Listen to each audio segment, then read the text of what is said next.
안녕하세요. 오늘도 사연 살롱을 찾아주셔서 감사합니다.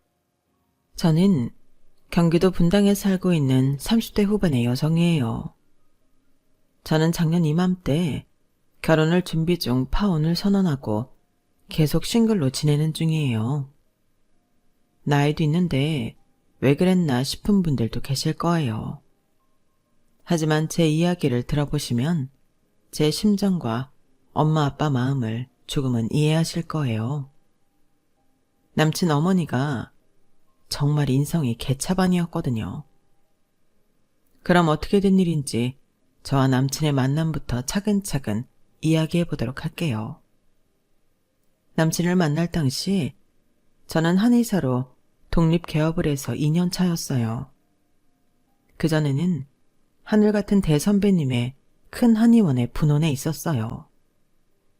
거기서 많은 경험을 하고 드디어 저만의 한의원을 차리게 된 것이죠. 한의사도 사람의 몸과 정신을 다루기 때문에 공부할 것도 굉장히 많고 학회도 많이 가야 하고 논문도 많이 써야 해요. 그런 걸 해가며 한의원까지 개원하느라 힘들기는 했는데요. 그만큼 보람도 있었어요. 저는 스트레스를 클래식 음악 듣는 걸로 풀었거든요. 친한 친구들 중에는 저랑 취미가 같은 사람이 없어서 커뮤니티에 들어가서 시간 맞는 사람들끼리 음악회를 가곤 했어요. 남친은 제가 음악회에 가는 날 그 모임 회원인 지인을 따라서 왔는데요. 자기는 클래식을 이렇게 보러 다닌 적이 거의 없는데 꽤 좋았다며 앞으로도 계속 오고 싶다고 하더군요. 그렇게 해서 음악회에서 만났다가 사귀게 되었어요. 남친은 학원 강사였어요. 정확히 말하자면 해외로 대학을 가는 아이들 대상인 학원인데 남친은 거기서 중국어를 가르쳤어요. 처음 사귀게 된 건 남친이 모임에 들어와서 6개월쯤 지났을 때였는데요. 아주 솔직하게 자기의 감정을 표현하더라고요. 정아야, 실은 나 너 때문에 이 모임 들어온 거야. 전에는 클래식 관심도 없었고 어쩌다 친구 따라왔는데 네가 있더라. 이런 느낌 진짜 처음인 것 같아. 그래서 너 만나고 싶어서 계속 나온 거였어. 시간이 이만큼 지났는데 그 마음이 더하면 더했지 없어지지 않네. 그래서 이제는 너한테 말을 해야겠다 싶어. 저는 이렇게 직진 고백을 받아본 적이 없어서 좀 놀랍기도 했고 당황스럽기도 했어요. 이런 말을 어디까지 믿어야 할지 잘 모르겠더라고요. 하지만 저도 그 사람이 자꾸 눈에 들어와서 눈여겨보고 있었기 때문에 일단 만나보자 싶었네요. 그렇게 만나다 보니 생각보다 편하기도 하고 그 사람 좋은 면도 자꾸 보여서 사귀게 되었어요. 입시철에는 밤 늦게까지 학원에서 회의하고 아이들 가르치고 여러 자료를 만드느라 굉장히 힘들어 하더라고요. 저는 요즘 남친한테 몸에 좋다는 탕약도 주고 요즘 과리평이나 짜먹을 수 있게 나오는 간편한 약들도 주며 몸 관리에 신경을 써줬네요. 남친은 저한테 많이 감동하는 눈치더라고요. 자기 엄마한테도 이런 얘기를 했더니 저를 보고 싶어 하신다는 말도 했어요. 그러면서 남친은 결혼 이야기를 꺼냈어요. 정아야, 엄마가 너 한번 보고 싶대. 너는 우리 사이 어떻게 할 거야? 나는 결혼 생각하고 있거든. 너도 다 결혼 생각하고 만나는 거지? 우리 정식으로 만난 지 1년 넘었잖아. 나는 너랑 함께 할 거라는 거에 전혀 의심이 없거든. 너도 나랑 같은 마음이면 좋겠다. 나도 재영이 네가 좋아. 그러니까 이렇게 만나고 내가 해줄 수 있는 건 다 해주지.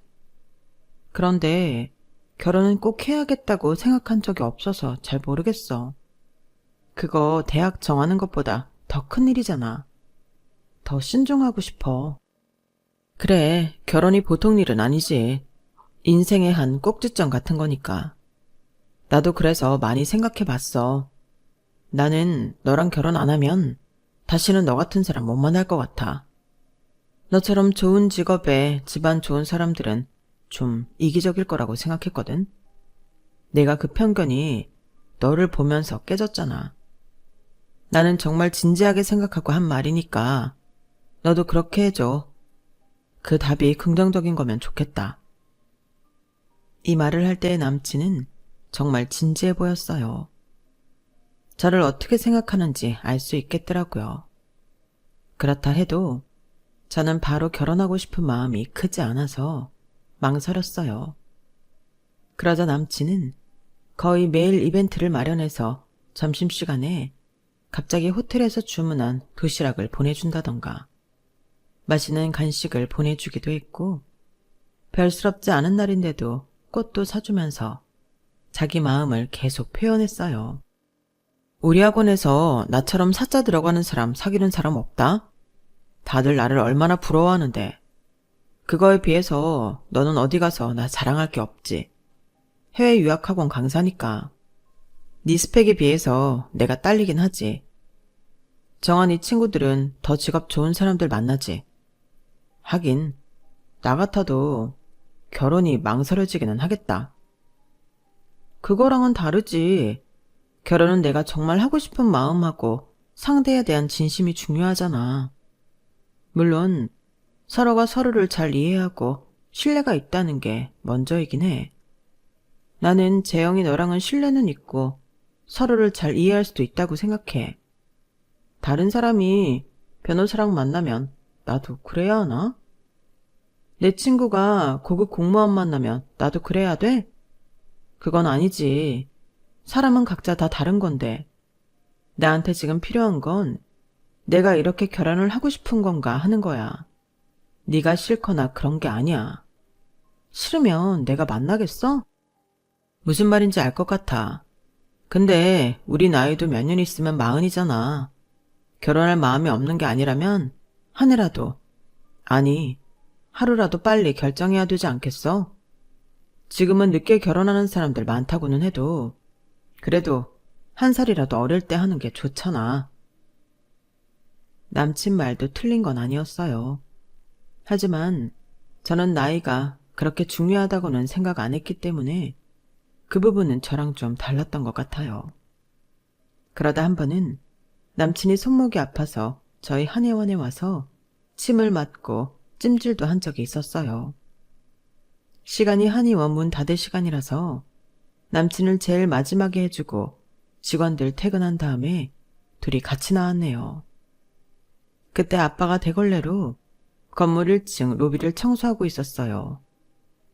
제가 아빠한테 남친을 소개하려고 했는데 남친이 전화를 받으며 바로 나갔고 아빠는 관리인이 불러서 이야기를 하는 바람에 타이밍을 놓쳤고요.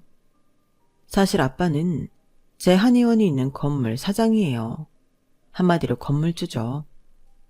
한의원이 있는 건물 말고도 아파트 2채가 더 있었고 아빠 고향에 선대로부터 물려받은 땅도 꽤 있었어요. 과천 쪽에 고급 빌라도 있었고요.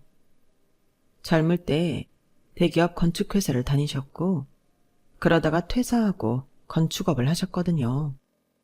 해외 리조트도 많이 짓고 하셨는데 너무 무리하시다가 허리가 안 좋아지셔서 은퇴하시고 갖고 계신 건물들 관리하시며 지내세요.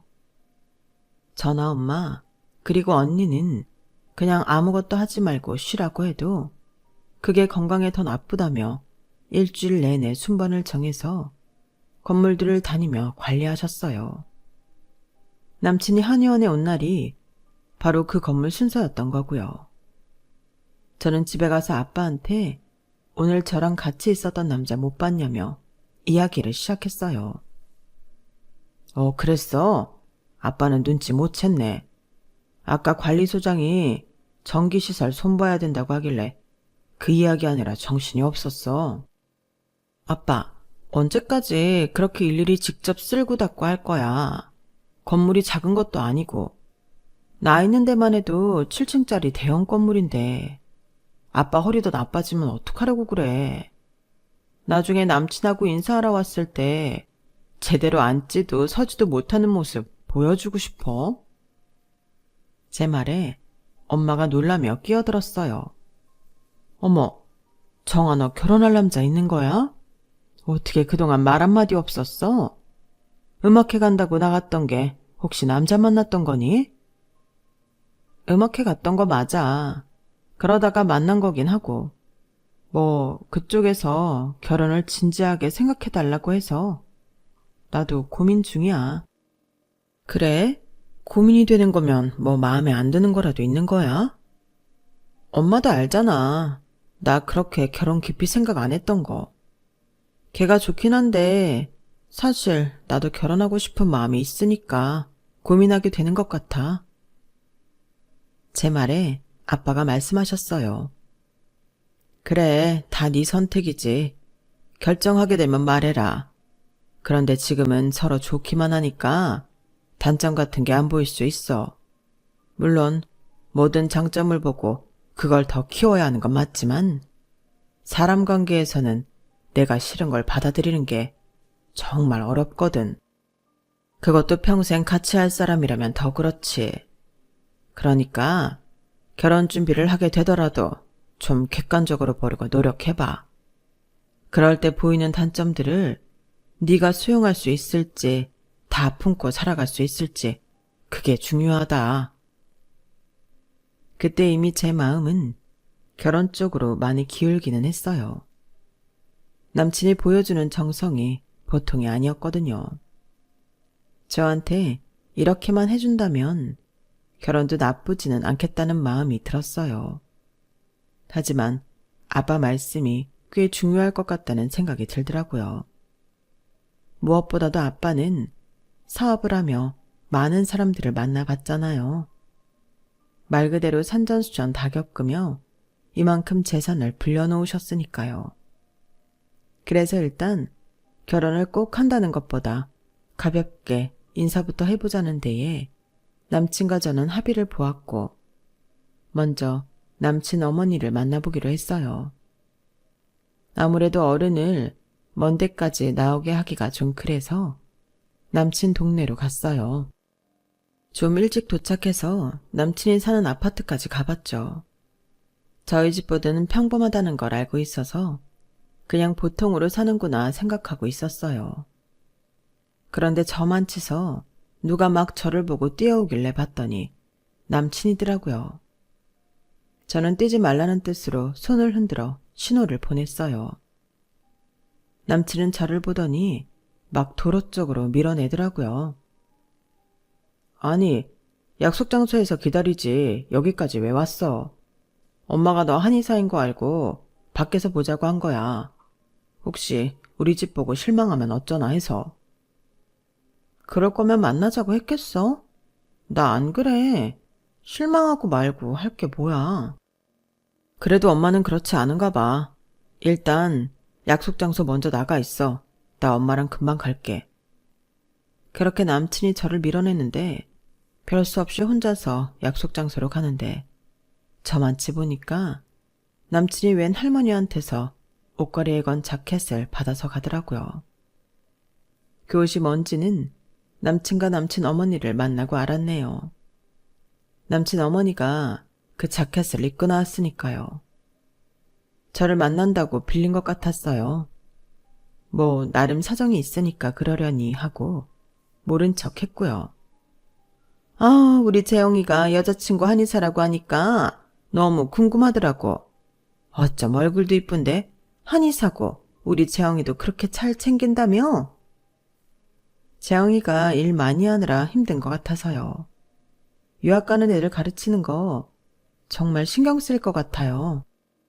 학부모들 이야기도 다 들어줘야 하고 학생들 성적도 올라야 되잖아요. 맞아. 다들 우리 재영이 유학학원 강사라고 하면 거저 돈 버는 줄 아는데 절대 아니거든. 그걸 안 해, 우리 정아는? 우리 정아라고 부르는 게 좀 어색하기는 했지만 어른이 기분 좋아서 하는 말이니 그냥 웃고 넘어갔어요. 우리 정아, 재영이만 챙기지 말고 나도 좀 챙겨줘. 나 요새 기력이 딸리는 건지 쉽게 피곤하고 잠을 자도 일어나도 개운하지가 않네. 너무 힘든 거 있지? 네, 기가 허해져서 그러실 수도 있고 정확한 건 맥도 짚어보고 검사를 해봐야 하니까 언제 한번 오세요. 제가 잘 봐드릴게요. 그 약값은 어떻게? 아이 참, 엄마 당연히 약값 내야지. 무슨 말을 하고 있어. 아니야 재영아, 괜찮아. 어머니 그냥 오세요. 제가 그 정도는 해드릴 수 있어요. 아우 이러니까 다들 사짜 며느리 보고 싶어 하나 봐. 어머 내 친구들 나 때문에 뼈 아파서 아주 죽으려고 하겠네. 아우 생각만 해도 재밌어. 얼른 만나서 말하고 싶다. 나 한의사 며느리 본다고? 남친 어머니는 저와 남친이 결혼한다고 철석같이 믿고 있는 것 같았어요. 남친은 당황해서 제 눈치를 봤지만 저는 뭐 크게 개의치 않았어요. 어느 정도 결혼하겠다고 마음을 굳혔었거든요. 아니 이렇게 보니까 네가 참 낯설지 않고 이쁜 게 우리 집 식구들이고 그런 것 같아. 왜? 서로 맞는 사람들끼리 편하다고 하잖아. 나는 네가 이렇게 편할 수가 없네. 정아, 너도 그러니? 네, 처음 뵀지만 아주 어색하지는 않네요. 그렇지? 이런 게 운명이라는 거야. 사돈 되실 분들도 얼른 뵙고 싶다. 분명 아주 고상하고 좋으신 분들이겠지? 이렇게 딸을 잘 키우셨으니 말이야. 네, 저희 엄마 아빠 정말 좋으세요. 제가 자식이라 하는 말이 아니라 정말 그래요. 그렇게 나름 화기애애한 시간을 마치고 남친은 저를 바래다주며 이렇게 말했어요. 엄마가 너무 부담 준 거 아니지? 아직 너 마음 결정도 안 했는데 며느리라는 둥, 사돈이라는 둥 그랬잖아. 내가 뵈러 온다고 하니까 결혼 결정했다고 생각하실 수 있지. 뭐 나도 많이 긍정적으로 되긴 했어. 그래서 말인데 재영이 너도 우리 부모님 만나러 올래? 내가 오늘 여기 온다고 하니까 너 만나고 싶다고 하셨어. 정말이야? 너 결혼 생각 있는 거지? 그럼 나도 당연히 뵈러 가야지. 남친은 입이 기밑까지 걸려서 너무 좋아했어요. 그걸 보니 나를 이렇게까지 좋아하는데 결혼 안 하면 후회할지도 모른다는 생각이 들더군요. 그리고 한 주가 지나서 휴일날 남친이 저희 집에 오게 됐어요. 엄마는 새벽부터 수산시장에 직접 가서 생선도 사오시고 손수 많은 요리를 준비하셨어요. 말 그대로 상다리가 부러질 정도로 잘 차리셨어요. 아빠는 정장을 입고서 선물을 들고 찾아온 남친을 따뜻하게 맞아주셨어요. 식사를 하는 중에는 별다른 말씀 안 하시고 가볍게 세상 돌아가는 것에 대한 말씀을 하시고 남친의 생각을 들으시더라고요. 후식까지 다 먹고 나서야 아빠는 본격적으로 이런저런 이야기를 하셨어요. 남친이 자신의 일에 대해 어떻게 생각하는지, 살면서 가장 중요한 게 어떤 건지, 뭐 그런 가치관이나 사고방식 같은 걸 물어보시더라고요. 남친은 긴장하면서도 나름 열심히 대답했고요. 저는 그 모습을 보고 결혼해서 잘 살 수 있을 것 같았어요. 남친과 아빠가 미래에도 이렇게 앉아서 서로 이야기를 주고받는 모습이 그려졌거든요. 남친이 가고 난 후에 아빠는 저한테 이렇게 말씀하셨어요. 정아야, 내가 말했었지? 한 발 떨어져서 객관적으로 보라고. 결혼 날짜 잡아도 마찬가지다. 네가 정말 함께 잘 해나갈 수 있는 상태인지, 그동안 못 본 게 있는지 살펴봐야 돼. 알았어, 아빠. 나는 재영이랑 아빠가 오늘처럼만 지낼 수 있으면 괜찮을 것 같은데. 아빠 말대로 할게. 같이 사는 건 내가 아니라 너잖아. 너랑 살 때 불편한 게 최소여야지. 알았지? 아빠는 제가 결혼하겠다고 마음 굳힌 걸 눈치채시고는 이렇게 당부하셨어요. 그때는 그 말씀을 흘려드렸고 저와 남친은 결혼을 결정했어요. 상견례 날짜도 잡았고 남친과 제가 예산에 맞춰 웨딩 플래너 알아보고 신혼집 알아보고 해야 했죠. 저는 앞으로의 계획을 짜느라 머릿속이 완전 복잡했어요.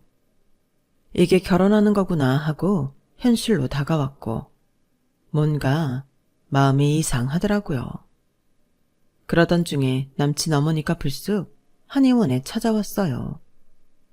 예약제여서 갑자기 오신 손님은 접수를 하고 순서를 좀 기다려야 됐는데요. 남친 어머니는 접수대 직원한테 자기가 여기 원장 시어머니라며 바로 들어가도 된다고 했다더라고요. 제가 치료실에서 환자 침을 놓는데 직원이 당황해서 왔어요. 저는 어쩔 수 없이 나가서 남친 어머니를 맞았네요. 원래 순서인 환자가 있는데도 막무가내로 자기 일부러 시간 내서 왔다고 기다리기 힘들다고 하더군요. 아니 뭐가 이렇게 복잡해. 오는 사람 그냥 받으면 되지. 예약이고 뭐고 나는 그런 거 잘 몰라. 얼른 나 먼저 봐줘. 예비 며느리도 좀 보자. 저는 어쩔 수 없이 남친 어머니를 먼저 봐드려야 했어요. 맥을 짚어보고 눈으로 대충 몸을 봐도 큰 이상이 없었어요. 자꾸 피곤하다고 하셔서 그러면 양의에 가서 다른 검사를 해보시라고 했더니 그런 건 아니라며 침을 맞겠다더군요. 예, 왜? 금침 얼굴에 놓으면 피부 팽팽해진다며. 너네도 그런 거 하지? 물론 그렇기는 한데 그건 미리 준비도 좀 해놔야. 그리고 갑자기 어려울 수 있어요. 우선 혈액순환 잘 되게 침 맞고 가세요. 라며 침을 놔드렸는데 침을 맞으며 또 이러시더라고요. 나 말야, 콩진당 같은 거 먹으면 좀 괜찮아지지 않을까? 이렇게 자꾸 기력이 떨어지고 뭐 조금만 하면 힘들어서 말이야. 네, 공진단도 좋을 수는 있는데 근본적 해결을 하는 건 아니니까요. 양방병원에 가셔서 검사 받아보세요. 다른 이상이 있어서 그럴 수도 있으니까요. 뭘 자꾸 검사를 받으라고 하니? 한방은 침 놓고 맥 보고 부항 뜨고 뜸 뜨고 약 먹고 그래서 다 고치는 거잖아. 나 오늘 공진단 좀 줬으면 좋겠는데 먹어보고 괜찮으면 그냥 기가 허한 거잖아. 네, 그렇죠. 제가 보고 남는 게 있으면 드릴게요. 네가 원장인데 네 마음이지. 그런 걸 어렵게 말하니? 남친 어머니는 남친하고 좀 다르다 싶더라고요. 그러고 보니 저 만날 때 빌려 입었던 자켓을 또 입었더라고요. 그게 명품이라 굉장히 비싼 거긴 한데 그런 걸 빌려 입고 나올 만큼 제가 명품 따지는 사람도 아닌데 좀 이해가 안 됐어요. 예, 우리 사는 아파트도 보면 잘 나가는 사람들 많이 살아. 동네 같은 데는 아니어도 꽤 괜찮다? 우리 아파트 값도 꽤 나가? 그제야 저는 남친 어머니가 저희 집보다 못한 것처럼 보이지 않으려고 애쓴다는 걸 알았어요. 저는 이미 어느 정도인지 사정을 다 알고 있었고 남친 집이 못 사는 것도 아니고 평범하니까 크게 상관 안 했거든요. 그래서 남친 어머니가 좀 안 됐다는 생각이 들더라고요. 그래서 제가 챙겨드릴 수 있는 약들도 더 챙겨드리고 잘 가시라고 하는데 기다리는 여자 환자분이 남친 어머니 자켓이 좋아 보였는지 예쁘다며 손을 살짝 댔거든요. 그랬더니 남친 어머니가 그분 손을 찰싹 때리면서 이러는 거였어요. 어디 그 더러운 손을 대요? 이게 얼마짜린 줄 알고. 저는 너무 당황했지만 남의 옷이니까 잘못될까봐 그랬나 보다 하고 좋게 생각하려고 했어요. 하지만 저희 직원들한테 보이는 태도도 그렇고 안 좋은 게 너무 눈에 띄니까 마음이 복잡해지더군요. 저는 아빠가 한 발 떨어져서 내가 어디까지 포용할 수 있는지 지켜보라던 말씀이 생각났어요. 저런 성격이면 쉽지 않겠다 싶으면서도 제가 같이 살 사람은 남친이지 남친 어머니가 아니라며 마음을 다잡았어요. 어렵게 결혼 결정을 내려서인지 어떻게든 그걸 밀고 나가려고 애를 썼던 거죠. 그런데 얼마 후 황당한 일이 생겼어요. 저랑 남친이 반씩해서 신혼집에 들어갈 가구며 가전제품을 장만하기로 했는데 갑자기 남친이 돈이 없다는 거였어요. 돈이 없다니? 무슨 소리야? 우리 가구랑 가전제품 하기로 했잖아. 그게 지지난주인데 그때는 괜찮다고 했으면서 이제 와서 돈이 없다니. 남친은 제 눈치를 보더니 어렵게 실토를 했어요. 그게 엄마가 사돈 댁보다 수준 떨어지는 것처럼 보이면 무시한다고. 우리가 비슷하게 산다는 걸 보여줘야 된다고 하시더라고. 그러면서 차를 좋은 걸로 했으면 좋겠다고. 그래서 엄마 벤츠 뽑아드렸어. 엄마 차가 제일 좋겠대. 너나 장인어른 장모님 만날 때 보이는 게 뽀대놔야지. 집에는 올지 안 올지도 모르는데 집에 좋은 거 해놔서 뭐하냐고. 나는 니네 대단히 잘 사는 건 아니어도 평범하고 먹고 살 걱정 없다는 거 아는데 왜 그렇게까지 하신대? 여자 집이 너무 잘 살면 집에 들어오는 여자도 그렇고 그 집안도 이쪽 무시하기 십상이래. 나도 좀 느꼈는데 저번에 인사 갔을 때 니네 아버지 잔소리 장난 아니시더라. 내가 더 잘 나가는 직업이고 우리 집이 좀 잘 살았으면 그랬겠어? 그래서 나도 그러자고 했어. 우리가 어느 정도 사는 것처럼 보여야 장인어른도 나한테 안 그러시겠지. 그렇게 생각하고 있었던 거야? 의외다. 나는 그날 둘이 이야기 잘하는 것 같아 다행이다 했는데 저렇게 이야기 나누면 나중에도 잘 지낼 수 있겠다고 혼자 좋아했지. 그게 무슨 얘기를 나누는 거야. 일방적으로 훈계하고 나는 그냥 비위 맞춘 거지. 아무튼 그래서 나 가전제품하고 과거할 돈이 없는데 네가 그냥 하면 안 돼? 어차피 다른 거 네가 하기로 했는데 돈 쓰는 김에 좀 더 쓰면 되잖아. 남친은 그동안 제가 알고 있던 모습과 전혀 다른 걸 보여줬고 저는 너무 놀라서 말을 잇지 못했어요. 그리고 이 결혼을 접을지 계속 밀고 나갈지 결정해야겠다 싶었어요. 하지만 그날은 쉽게 결정을 내리지 못했네요. 저도 그만큼 남친을 좋아했으니까요. 생각이 다를 수도 있는 거라며 스스로를 납득시키려 애를 썼어요. 하지만 한편으로는 아빠가 인생 철학에 대해 물어보고 앞으로 어떻게 하면 좋겠다고 조언해 주신 걸 무시해서 잔소리나 했다고 생각하는데 그게 결혼한다고 나아질까 하는 의문이 들더군요. 그런 생각에 머리가 복잡하던 중에 남친 어머니가 또 한의원에 오셨어요. 이번에는 친구까지 데리고 오셨더라고요. 예, 내 친구가 1년에 2번 보약을 지어 먹거든? 내가 이리 오라고 했어. 우리 며느리가 아주 잘해줄 거라고. 약재 최고급으로 넣어주고 서비스로 침도 좀 놔주고 부항도 떠줘라. 거기 물리치료실 아가씨, 우리 커피 좀 한 잔씩 갖다 주고. 아우, 손님들이 많네. 제가 여기 원장 시어머니예요. 치료 잘 받고 가세요. 이러면서 대기실이며 치료실이며 다 휘졌는데 이건 좀 아니다 싶었어요. 게다가 손을 허리에 얹고서 여기저기 둘러보며 인테리어 간섭부터 시작해서 약재실까지 들어가 직원들한테 잔소리를 하는데 다들 질려서 저만 쳐다보고 있더라고요. 어머니, 여기 대기실에 친구분하고 좀 같이 계세요. 저희 직원들도 일해야 되잖아요. 그리고 커피는 제가 드릴게요. 저희 직원들도 바쁘거든요. 아무리 바빠도 원장 시어머니가 왔는데 커피 한 잔 내오는 건 당연한 거 아니니? 너 직원들 교육 좀 다시 시켜야겠다. 그리고 나 오늘은 금침 맞고 갈란다. 얼굴이 팽팽해진다는데 그거 해줄 수 있지? 친구 앞에서 자기를 망신 주겠냐는 심산인지 아주 당당하게 요구를 하더군요. 결혼도 하기 전에 트러블이 나는 건 피해야 마땅하다고 들었기 때문에 그날은 남친 어머니 요구대로 들어줬어요.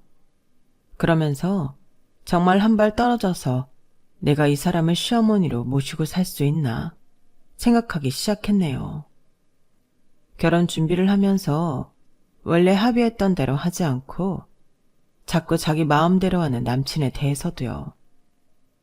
남친은 가전제품하고 가구 말고도 신혼집 얻을 곳을 터무니없이 집값이 비싼 동네에 하자고 하더라고요.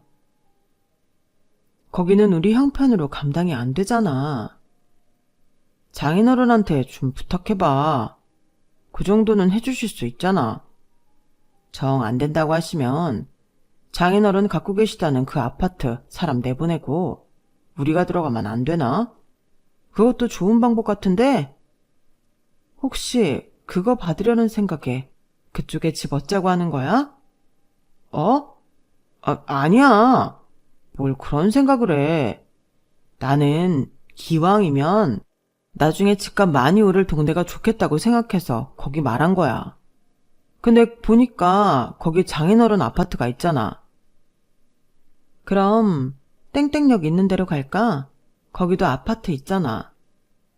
아, 거기? 근데 거기는 좀 됐어. 여기 안 될 것 같으면 다른 데 한번 보자. 남친은 아빠의 좋은 동네, 좋은 아파트가 탐이 나서 그 동네에 집을 알아보자고 한 게 틀림없었어요.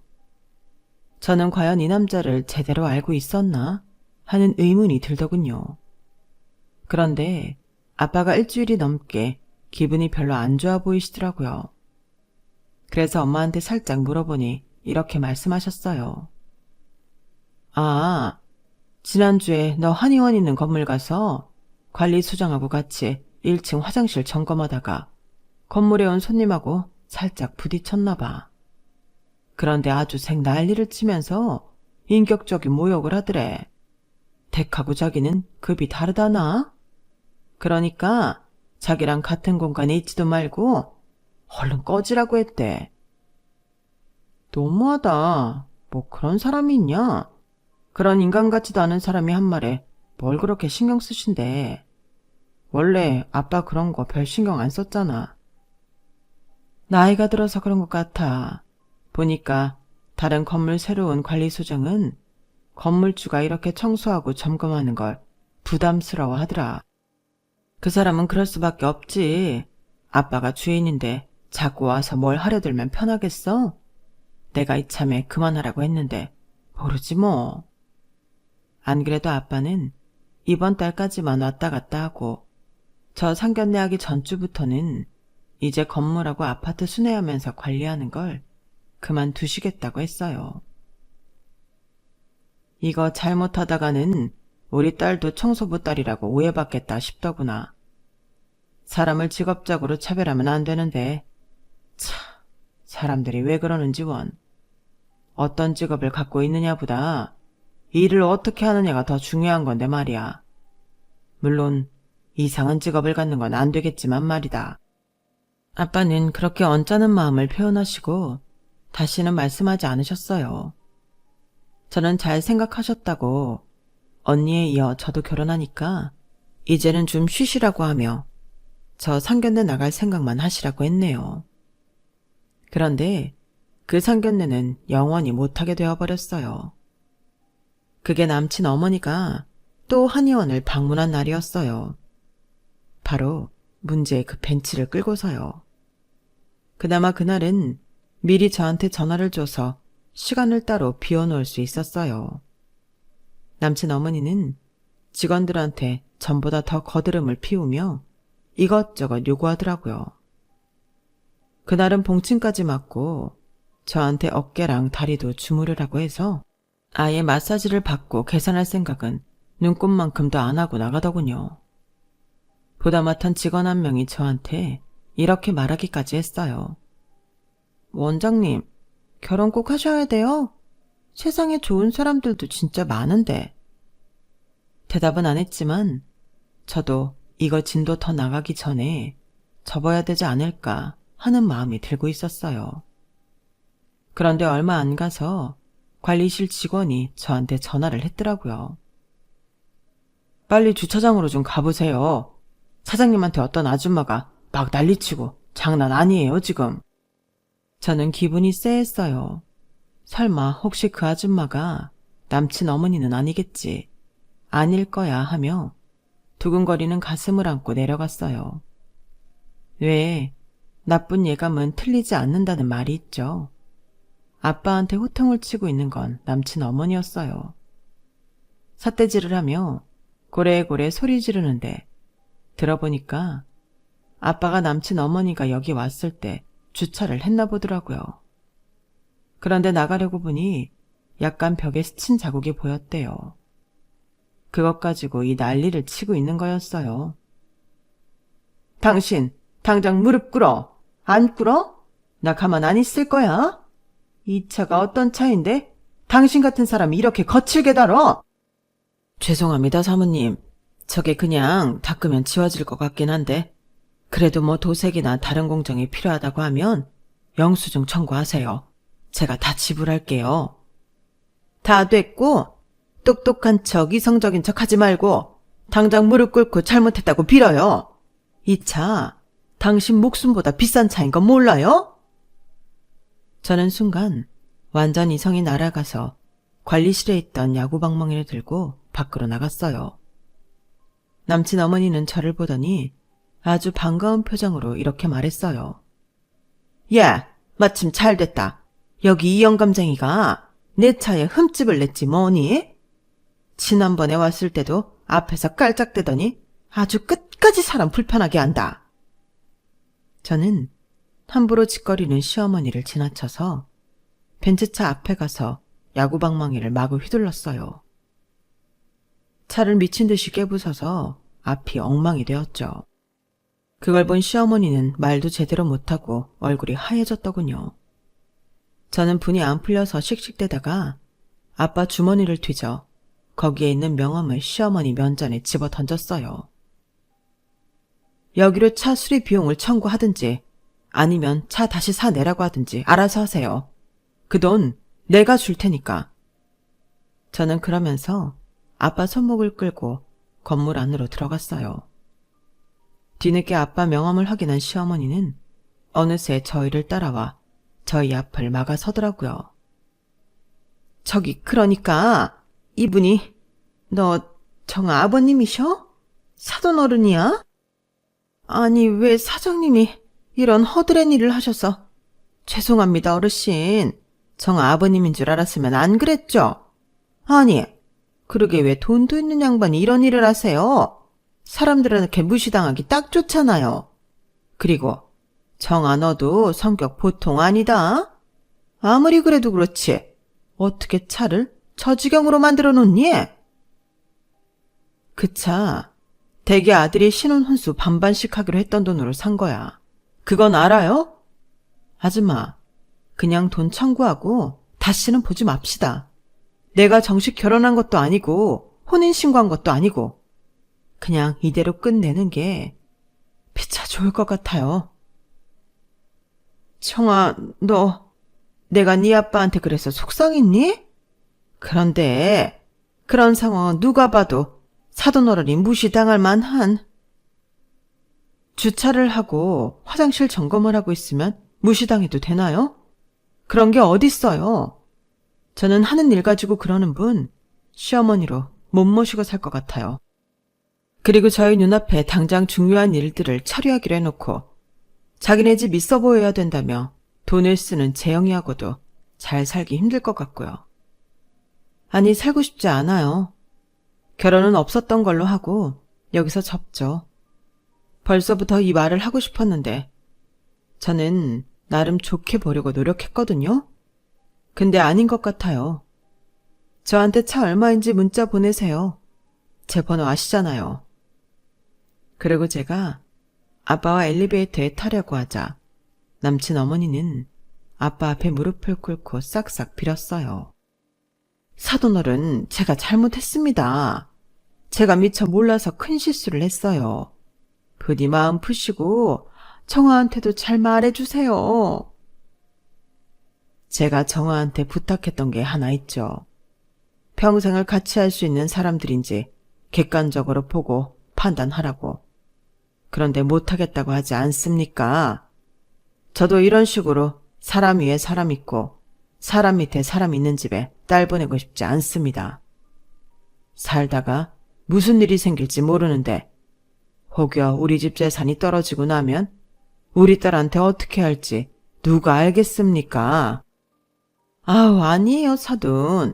이런 건물이 2채씩이나 있고 아파트도 있는데 망하긴 왜 망해요? 사돈, 제가 잘못했습니다.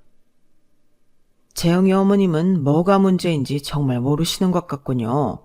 그만 돌아가십시오. 아니면 제가 관리소장한테 말해서 나가시게 만들 겁니다.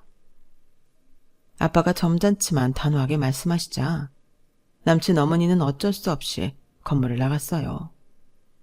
그리고 엉망으로 찌그러진 자기 차를 보며 발을 동동 구르더군요.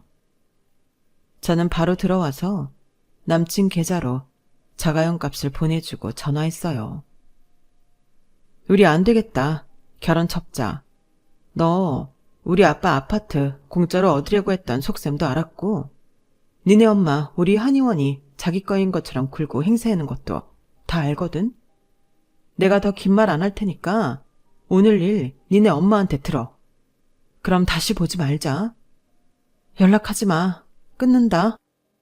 나중에 남친은 저한테 다시 여러 번 전화를 했지만 저는 받지 않았어요. 결국 한의원 앞까지 찾아와서 자기 엄마가 큰 실수를 했고 자기도 생각을 잘못했다며 미안하다고 했지만 저는 차분히 말했어요. 그런 걸 내가 다 품고 살 수 있으면 되는데 나는 안 될 것 같아. 그리고 너희 엄마가 아빠한테 무릎 꿇으라고 호통치던 거 난 못 잊어. 우리는 여기서 끝내는 게 맞아. 나 너랑 더 험한 꼴 보이고 싶지 않아. 결국 남친은 눈물을 보이며 돌아섰고 저희는 그렇게 끝났어요.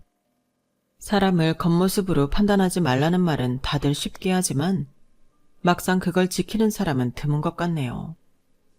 저도 그때 나는 이런 적이 없나 돌아보고 혹시 그런 일이 있었다면 미안하다고 마음으로 용서를 구했어요. 그게 누구인지 모르지만요. 결국 저는 모든 걸 접고 다시 싱글이 되었네요. 그리고 오랜만에 혼자서 많은 시간을 보내고 있어요. 물론 한의원이 바빠서 그렇게 많은 시간은 아니지만요. 일하고 친구 만나고 제가 하고 싶은 거 마음껏 하다 보니 조금씩 잊혀지는 것 같아요. 언젠가 좋은 사람을 만날 수 있을까요? 인연이 뭔지 잘 모르겠어요. 좋은 의견 있으면 댓글에 달아주세요. 아빠는 지금 관리에서는 완전 손을 떼시고 엄마랑 같이 여행 다니시며 여유있게 생활하고 계세요. 저도 그런 아빠 엄마가 더 보기 좋고 흐뭇하네요. 그럼 지금까지 이야기 들어주셔서 감사드려요. 다들 좋은 하루 되세요. 여러분, 사연 댓글에 응원과 현명한 조언 부탁드려요. 좋아요와 구독은 저에게 큰 힘이 됩니다. 오늘도 좋은 일 가득하세요.